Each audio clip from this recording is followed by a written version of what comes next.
Penulis dan buku tentang literasi semua ada di sini di Golagong TV. Masih ora kadut jadi tokoh, antologi cerita pendek, Sip Publishing dan kelas menulis Golagong. Episode ketiga. Bagaimana pembahasan saya kali ini? Saksikan ora kadut jadi tokoh. Penulis dan buku. Ayo, para penulis pemula, penulis muda berkumpul di sini. Buku cerpenmu atau novelmu akan saya bedah di sini di Golagong TV. Tentang literasi semua ada di sini.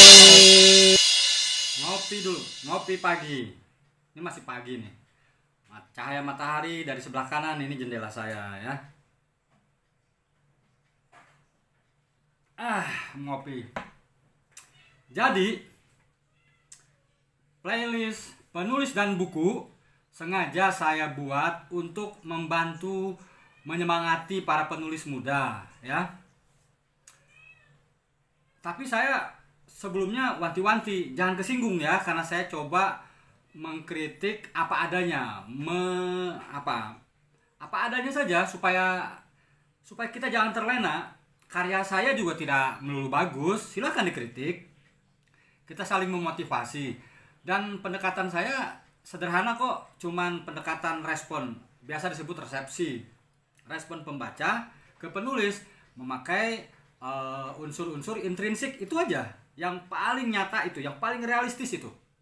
Nah, antologi Ora Kadut Jadi Tokoh, antologi cerita pendek terbitan Sip Publishing, saya akan bahas, ini episode keempat nih, saya akan bahas judulnya Lamunan Kala Gerimis Senja ya.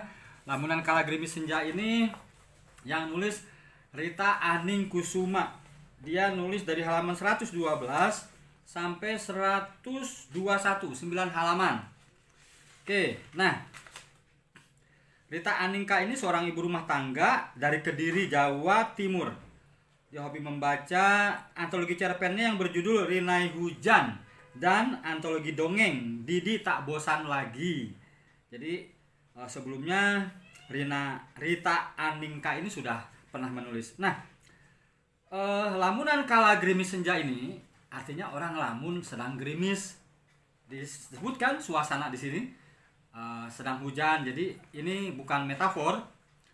Si tokohnya namanya Kala, sedang duduk hujan saat senja melamun. Idenya sih menarik, Ini tema yang diusung tuh tentang tangan di atas lebih mulia daripada tangan di bawah. Jadi kalau mau bersedekah itu perhatikan dulu yang di sekeliling orang-orang terdekat. Idenya menarik. Hanya memang teknik menulisnya ya namanya penulis pemula, jadi masih digresi ke sana kemari. Tapi alurnya tuh maju mundur. Jadi si tokoh ini disuruh pulang oleh ibunya, kalau sukses nanti harus rajin bersedekah ke masjid atau ke yatim piatu di kampungnya. Seperti saran dari Kiai Jainur. Jadi si Kala ini tinggal di sebuah desa, tapi dia kemudian sukses di satu kota, kakaknya juga sukses di satu kota lain. Nah, lalu berceritalah si Kala ini melamun, flashback bahwa di kampungnya itu jika sukses itu ditunjukkannya dengan cara bersedekah ke masjid atau ke yatim piatu atau kurban, beli sapi atau beli beli sapi atau beli apa? Beli kambing. Nah, jadi itu sebetulnya message-nya, pesannya. Hanya itu terlalu jauh. Jadi halaman 1, 2, 3 itu masih digresi lanturan sana sini. Sedangkan pokok utamanya di halaman 116. Setelah 4 halaman dikasih tahu. Nah, endingnya sih menarik. Si tokoh Kala ini terbebas dari tuntutan untuk bersedekah ke kampungnya, karena bagi dia esensinya bersedekah itu ke saudaranya yang terdekat dulu. Pada saat itu kakaknya membutuhkan uang 10 juta untuk operasi istrinya yang mau melahirkan. Jadi dia merasa bebannya terlepas. Nanti dia akan bilang ke ibunya bahwa bersedekah itu tidak harus selalu ke kampungnya. Itu aja sih. Punya peluang siapa nih Rita ini untuk terus menerus berlatih, mencoba menulis dengan versi-versi lain. ya.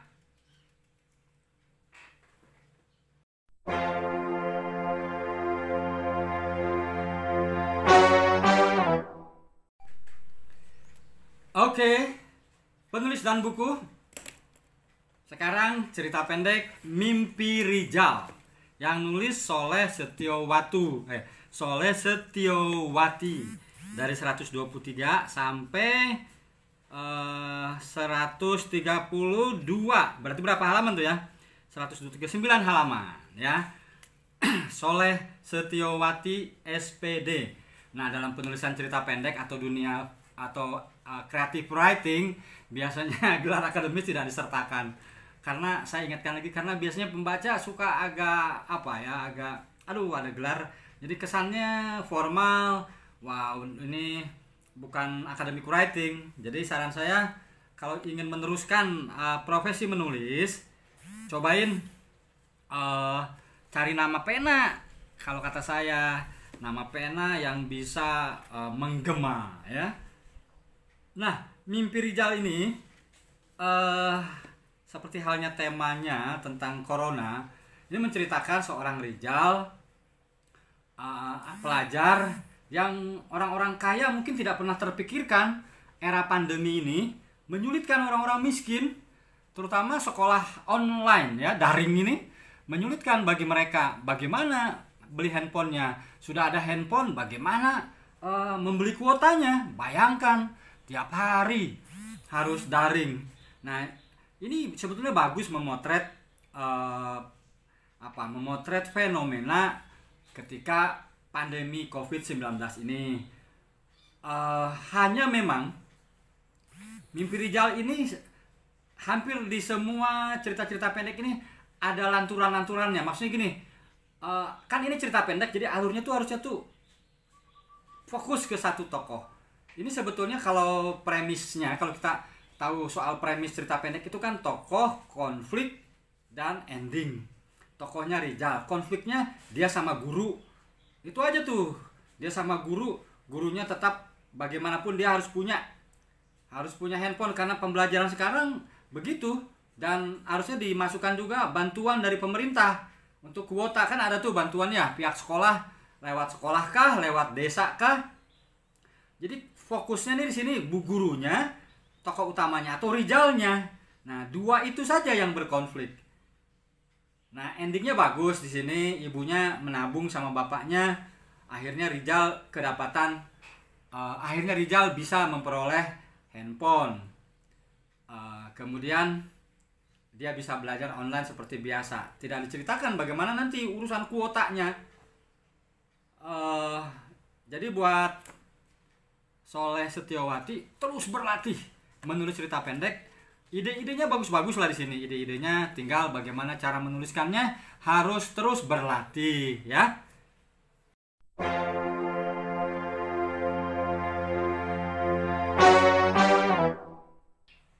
Sekarang cerita pendek berjudul Terluka Tetapi Tak Berdarah. Ditulis oleh Tri Handayani. Nah, ini jadi ini sebetulnya ingin menceritakan tentang guru wiyata bakti atau guru honorer. Jadi guru honorer itu diangkatnya oleh Pergub ya. Kalau ASN diangkatnya oleh Permendikbud. Nah, intinya bahwa guru honorer itu tidak bisa disuruh-suruh, ada aturannya. Nah, dari halaman 133 sampai 100 berapa nih? 133 sampai sebentar. Bu Retno tokohnya sampai 140, berarti 7 halaman saja. Tri Handayani ini lahir di kota Geplak 20 November.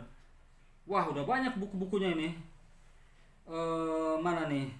Antologi cerita pendek Senja dan Ukiran Senyuman, antologi cerita pendek 8 jam, kumpulan puisi Cinta Dalam Doa, kumpulan puisi Hadapi Dengan Senyuman, antologi puisi Eidetik, antologi puisi Tahu Bulat. Wow. Terus kumpulan beberapa dongeng, salah satunya Bagaimana Nasib Si Bo, antologi buku kesehatan ya. Oke. Tri Handayani. Nah, oke ya, saya bahas ya. Jadi Tri Handayani ini, saya membaca ini seperti curhat ya. Di halaman 1 itu langsung dibuka tanda kutip, terserah, kami hanya berbicara masalah hati, ibu kepala dan semua mau bilang apa. Tanda seru, ini artinya lagi marah nih. Kami semua yang diundang ibu kepala sekolah memang merasa sakit hati dan tidak setuju dengan keputusan yang dibuat sebagai peraturan. Sudah beberapa tahun kami mengabdi untuk mendidik anak-anak bangsa dan ikut mencerdaskan. Sampai sekarang nasib kami masih seperti ini. Seolah-olah pengabdian kami tak punya arti, tak layak untuk dihargai, kata Bu Retno yang menjadi juru bicara dari meja paling depan. Sambil berapi-api, sebentar-sebentar sambil menepuk dada, menyatakan rasa kesal dengan bahasa tubuh. Tuh, beberapa teman guru yang semuanya wanita menyambut semangat, membantu Bu Retno sambil mengacungkan jempol mereka. Jadi ada pertemuan dengan kepala sekolah. Ini halaman 133, 134 juga dialog, semuanya dialog langsung dari Bu Retno. 135 juga, 136 juga. Nah, 137 berpindah lokasi. Jadi cerita pendek ini, persoalan guru Wiyata Bakti ini, pihak kepala sekolahnya tidak diberi kesempatan. Di sini hanya pada satu sisi point of view-nya Bu Retno. Bu Retno ini kena corona sebagai guru honorer. Anaknya sakit karena susu yang sudah basi diberikan kepada anaknya Fahri oleh neneknya, kemudian masuk rumah sakit. Nah, kemudian ini persoalan ekonomi kan. Nah, di halaman terakhir tuh, halaman 139, pihak kepala sekolahnya yang dianggap arif bijaksana diberi kesempatan, tapi tidak ada dialog langsung. Di sini hanya ada semacam deskripsi bahwa melihat kenyataan yang mereka alami bersama, baik yang merupakan guru Wiyata Bakti ataupun bukan, sebenarnya sudah diperhitungkan. Jadi saya panjang lebar kepala sekolah menjelaskan, jawaban begitu panjang, sepanjang angan-angan guru Wiyata Bakti yang mempunyai keinginan menjadi jauh lebih baik dari mereka, nasib mereka. Jadi nggak begitu jelas pihak kepala sekolah ini ngomong apa, tapi dari judul terluka tapi tidak berdarah. Endingnya ya, paragraf akhir. Awan tetap berarak, tak peduli sang bayu membawanya pergi. Bergelayut mendung yang suatu saat akan meneteskan butir-butir kehidupan. Jadi intinya musyawarah akhirnya ditutup dengan rasa yang sedikit mampu meredam panasnya suasana. Mereka tetap selalu berdoa agar sekolah memberikan perhatian layak pada mereka, utamanya saat seperti ini. Nah, jadi memang ini kurang jelas nih, si tokoh kepala sekolahnya ngomong apa sehingga pembaca bingung. Tapi kalau saya mencoba menangkap, mungkin keinginan yang diusulkan oleh Bu Retno dan guru-guru honorer lainnya belum terlaksana. Oke, buat Tri Handayani, coba upayakan teknik lain, menulis lagi. Ini dituliskan ulang. Saya selalu menyarankannya begitu, dengan teknik showing bukan telling. Ini kebanyakannya telling nih. Jadi nggak digambarkan Bu Retno berkonflik dengan kepala sekolahnya, misalnya hanya dia satu arah saja tuh, satu arah. Tapi tetap semangat ya.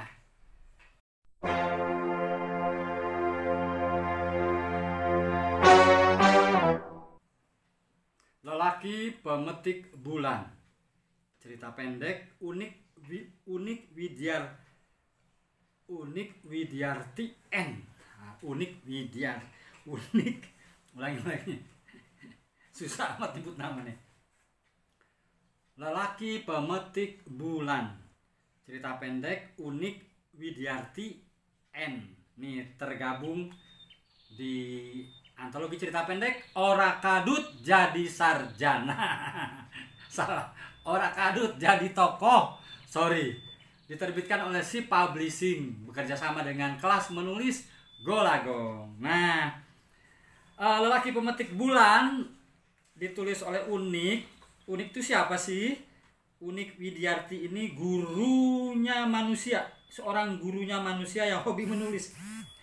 Ini, sorry sebentar. Ini gimana nih biodatanya? Aduh, ulangi. Lelaki pemetik bulan ditulis oleh Unik Widyarti N. Unik Widyarti N ini seorang gurunya manusia yang hobi menulis. Itu biodatanya ya. tahun 2018 terbit buku pertamanya yang berjudul Menuai Senja. Beberapa karyanya termuat dalam antologi bersama. Salah satunya 8 Jam yang dijadikan sebagai judul buku antologi cerpen bersama penulis lain. Jadi di era otonomi daerah ini atau di era digital ini semua orang sekarang sudah bisa menerbitkan buku. Kalau dulu tuh harus dikirimkan ke media massa. Nah, oke, saya mau bahas Lelaki Pemetik Bulan. Paragraf pertama dibuka, ini menarik nih. Tiba-tiba ada semacam apa ya, curahan hati. Nih, terkadang kita perlu diam untuk tetap dalam situasi nyaman. Tak semua hal harus diutarakan, apalagi dituliskan. Memang memendam jauh lebih menyiksa, karena sungguh sebetulnya dorongan sanubari ingin meluapkan. Namun kembali ku sadari, ini adalah rahasia yang jika terungkap, semua yang ku miliki akan ku pertaruhkan. Jadi paragraf pertama ini point of view-nya adalah aku. Nah, tiba-tiba dikasih tanda bintang, berarti masuk ke babak berikutnya, menceritakan tentang sebuah keluarga. Nih ada yang nyuci motor, namanya Rusli. Rusli ini menikah dengan Niar. Niar ini kembang desa yang lahir dari orang kaya, juragan gula kalau nggak salah di kampung Warung Jati kalau nggak salah. Ya, di sebuah kampung Warung Jati. Nah, punya anak kembar Aka dan Afa serta satu lagi, nama anaknya itu si bungsu Tania, istrinya Niar. Nah, Rusli ini sudah 12 tahun jadi guru honorer, guru Wiyata Bakti, dan dia testing CPNS yang terakhir karena umurnya 35 tahun. Tidak diterima. Dan Pak Sayuti, bapaknya istrinya Niar yang kaya itu datang marah-marah. Udah ceraikan aja istrimu, biar aku yang nanggung hidup istrimu. Nah, Rusli ini udah patah semangat. Dia dihina sama mertuanya. Kamu nih guru honorer, anak sakit pinjam duitnya ke saya juga.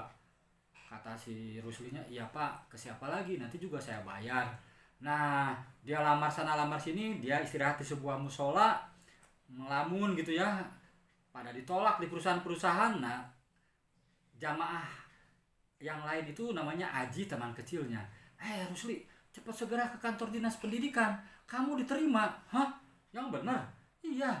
Kok bisa? Saya gagal. Peringkat pertama kata si Aji, mengundurkan diri. Otomatis kamu yang bedanya hanya 2 nilai itu naik. Ayo kamu diterima. Nah, Rusli nangis gitu ya, naik motor datang ke dinas pendidikan. Anaknya yang kembar itu sebelumnya bilang, Pak, aku mimpi kejatuhan bulan gitu. Makanya judulnya Lelaki Pemetik Bulan. Nah, Rusli diterima. Tadi kan paragraf pertama itu point of view-nya aku. Nah, ditutup paragraf terakhir, endingnya balik lagi ke toko aku.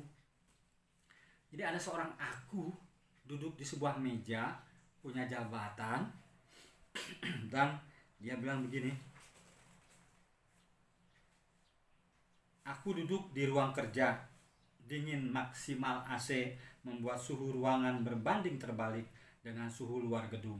Di sudut meja bingkai persegi jati Belanda rapi membingkai foto keluarga yang tersenyum penuh bahagia.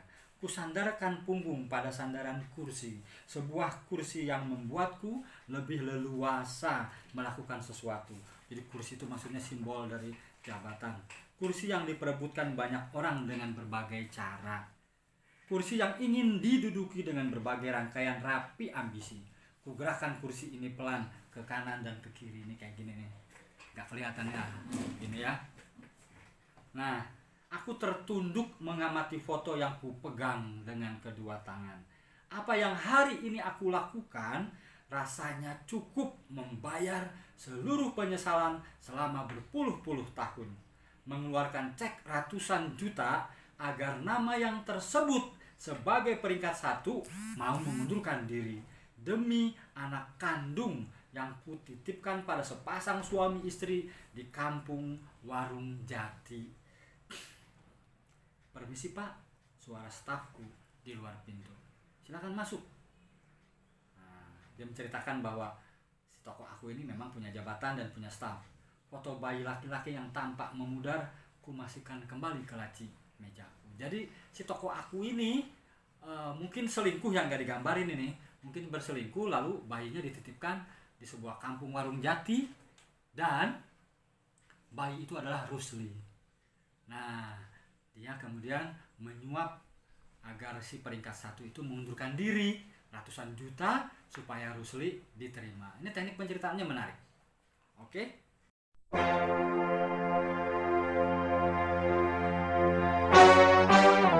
Liontin terakhir. Jadi Liontin terakhir ini ditulis oleh Vira Najifa. Vira A-nya banyak. Vira Najifa. Oke. Jadi Fikri minta izin sama ibunya Sarmila bin Said untuk merantau ke kota, ingin meniru apa yang dicapai oleh Arya yang sukses di kota, budaya merantau dari Sumatera ya. Nah, sampailah si Fikri di kota besar, kemudian dia dirawat oleh Risma perempuan. Mereka kemudian seperti suami istri, disupport sama Risma, kerja di pelabuhan manggul beras. Fikri itu ibunya di kampung. Lalu bertahun-tahun kemudian, sekitar 4 tahun kemudian, Risma melahirkan, mati, meninggal.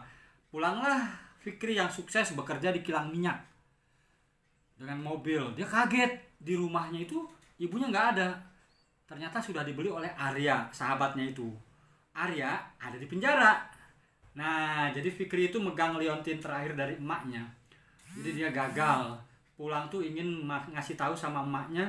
Ternyata emaknya menjual rumahnya ke si Arya karena nggak sanggup bayar hutang untuk membiayai perjalanannya ke kota besar mencari Fikri. Begitu, jadi durhaka lah tuh si Fikri.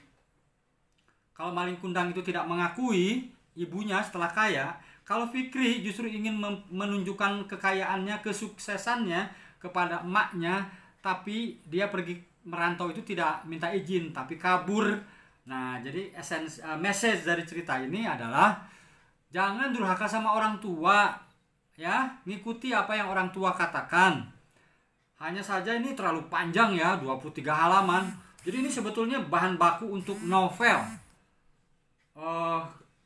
Kan cerita pendek itu satu persoalan saja, satu persoalan, satu lokasi, disarankan ya oleh beberapa ahli sastra. Tapi oke lah, anyway, Vira Azanifah, selamat. Tinggal berlatih lagi, perpendek. Upayakan 3 halaman lah, 1,5 spasi. Belajar 1 tokohnya, 2 konflik, lalu 1 masalah, 1 lokasi, 1 waktu. Belajar seperti itu. Karena saya juga pernah menulis long short story ini. Tapi kalau ini menjadi kebiasaan, itu akan merepotkan nantinya ya.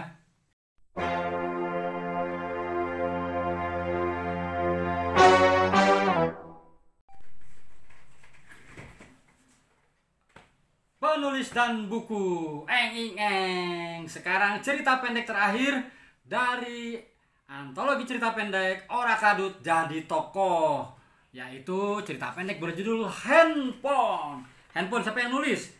Yang nulis karena huruf awalnya W, jadi disimpan terakhir nih. Widya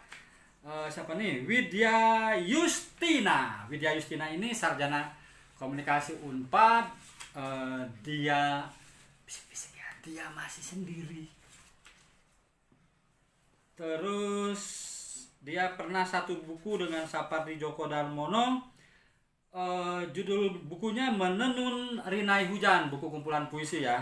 Nah, ini saya mau bercerita tentang handphone. Jadi handphone ini alurnya maju ya. Judulnya juga menarik nih, satu kata handphone. Alurnya maju, ini menceritakan, nah ini memenuhi kategori cerita pendek. Artinya satu waktu, lokasinya juga tidak banyak, alur ceritanya maju. Jadi Amin, anak sekolah dasar SD, anak yatim, bapaknya meninggal, petani bapaknya, nyangkul karena kena serangan jantung. Ini ciri khas banget nih penyakit orang miskin. Nah, ibunya Sukiyah ini tukang bawa kayu bakar dan bekerja di pabrik di perkebunan gula lah, di Haji Salim ya, punya perkebunan tebu. Nah, ini cerita ini dibuka Amin pulang sekolah, lalu dia melewati jalan biasa, jalan dia istirahat di curug, air terjun, duduk, sholat. Emaknya suka menyiapkan sarung di tasnya. Dia lapar, dia teringat cerita temannya yang suka makan daging, lalu ibunya ada lewat gitu pulang dikasihlah singkong, dan itu makanan sehari-hari. Lalu si Amin ini bercerita bahwa, "Mak, aku keluar aja ya." "Kenapa?" "Gak usah sekolah," kata bu guru juga. "Di rumah aja, diliburkan." "Loh, emang kenapa?" "Ya sekolahnya sekarang harus pakai handphone." Sorry. Jadi sekolahnya sekarang harus pakai handphone, harus melaporkan kegiatan Amin. Ya dari mana bisa beli handphone? Nah, jadi cerita ini ya silakan pembaca saja yang menilai bagaimana rumitnya era pandemi corona, lalu pembelajaran harus daring ya. Para pembuat kebijakan sebetulnya sudah mencoba memberikan dana-dana bantuan untuk kuota, untuk handphone pihak sekolah. Nah, andai saja ada dialog antara guru sama, misalnya guru ngomong, "Sekarang di rumah aja ya sekolah," misalnya. Terus ada yang bilang, "Bu, saya nggak punya uang untuk beli daring." "Ya nanti dibantu sekolah," misalnya. Tapi ini juga udah oke lah. Nah, endingnya si Sukiyah ini ya bingung. Endingnya bingung, ini open ending. Diberikan diputuskan oleh pembaca saja. Jadi Sukiyah ini ngelamun, apakah pinjam uang ke adiknya, juga miskin. Pinjam ke Haji Salim. Handphone itu sering dipakai oleh Haji Salim, made in China. Sukiyah pikir, dipinjemin enggak ya, atau nyuri aja, kata Sukiyah. Nah, sedangkan si Amin tadi udah bilang ke ibunya, "Bu, keluar aja lah, Bu." Oke. Nah, cerita pendek ini kelemahannya menurut saya hanya ini selera saya ya, kurangnya informasi tentang bagaimana pemerintah menyediakan sumbangan itu. Ada nggak sih sebetulnya sumbangan itu? Nah, kalau ada masukkan. Tapi secara alur cerita sudah baik.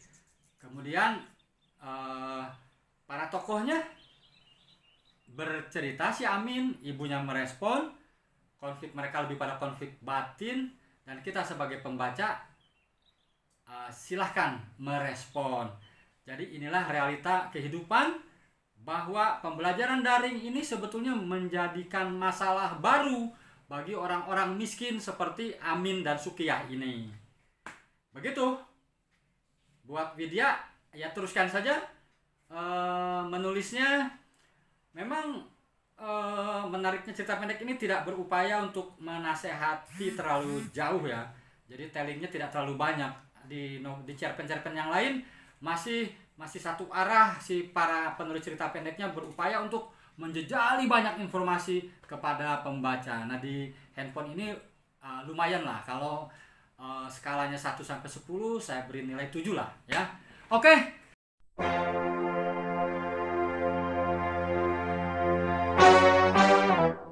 Antologi cerita pendek Ora Kadut Jadi Tokoh cukup. Saya bedah sampai di sini. Buat Indra sebagai bos di SIP Publishing, teruskan upaya-upaya mencerdaskan masyarakat, meningkatkan kualitas kapasitas masyarakat, terutama para guru ya.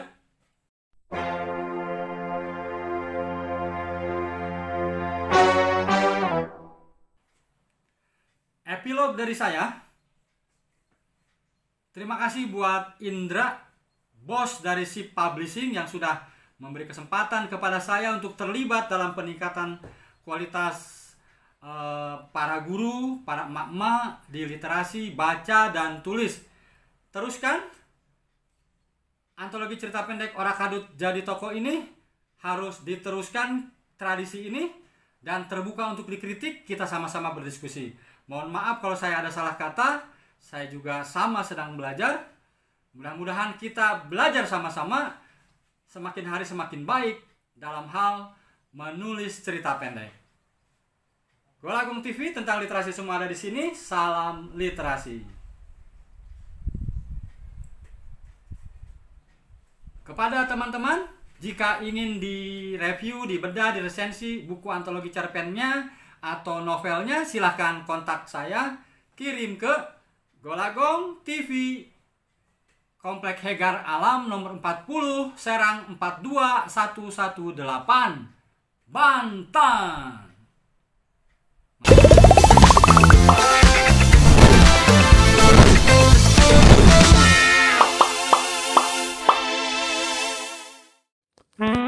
Penulis dan buku. Ayo para penulis pemula, penulis muda berkumpul di sini. Buku cerpenmu atau novelmu akan saya bedah di sini di Golagong TV. Tentang literasi semua ada di sini.